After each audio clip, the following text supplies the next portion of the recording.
out of that, which leads to the next topic that we were talking about, Uh-huh. is the new gateway cities. Right. And that is of interest. I mean, it's what's going to change? Where's that at? Yeah. I think one of the things pushing that, Blake, is that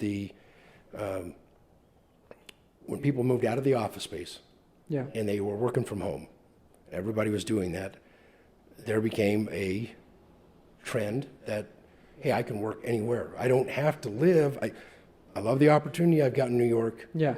but I don't love the neighborhood I live in. And since I'm actually sitting in my apartment all day Yeah. and I don't have that interaction with people, You don't have to deal with the traffic, you don't have to, there's a lot of benefits of living in the city, but I think a lot of people are realizing there's more benefits now that you can work from home to move out to a suburban area.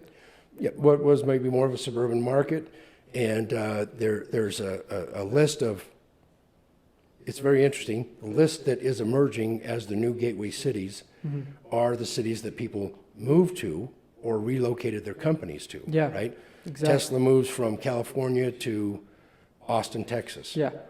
A lot of the suppliers that supply Tesla are going to move close to get to Austin, Texas, Exactly. right? And top of the list was Austin, Salt Lake City, It's number 2, yep. Phoenix, Seattle, San Diego, Sacramento, Tampa. As again, these are cities that have been successful and had growth, but they're now considered gateway cities. Cities that there'll be, I don't want to say unlimited opportunity, enough growth, businesses coming there where there's huge opportunity Yeah. of growth, and relocation of these businesses is what is driving that. The list continues. Dallas, Denver, Portland, Charlotte, Jacksonville, Atlanta.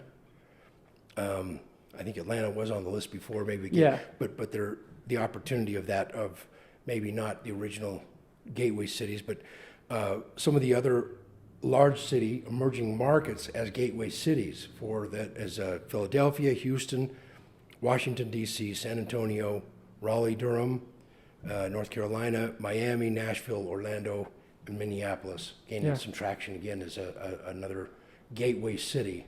Well, and all of these have gained over 10% year over year in the past year. And I mean, Austin's all the way up at 38%.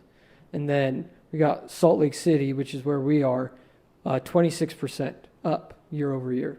Yep. So some huge gains in, even just for investment purposes, right? I mean, you can really make some good money in these cities right now. Yeah, and I can't speak to all of the issues. I think what would be the downside of a gateway city that's maybe not there. I think I always look at things that maybe as these have been identified as potential or new gateway cities, the issue comes up. What some things that maybe would make it. I always am a little leery on some of the coastal cities that have to fight the hurricanes. Yeah. But they seem to keep going, or maybe they build the houses differently or better. But there's Yeah. maybe some of those cities. I mean, I never would have thought Houston to be impacted by a hurricane. Yeah. You know? But I think they've come out okay and well, and they just keep growing and doing well. So those are some of the challenges I see. Natural disasters Yeah. that could decimate some of these things. But you know, there's always been that threat of earthquake in Los Angeles. Even here. You know, and Yeah.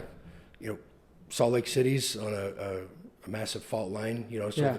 all the natural disasters, I think you can't predict, right? Yeah, But you could exactly. maybe make some decisions based on what you feel better about yourself.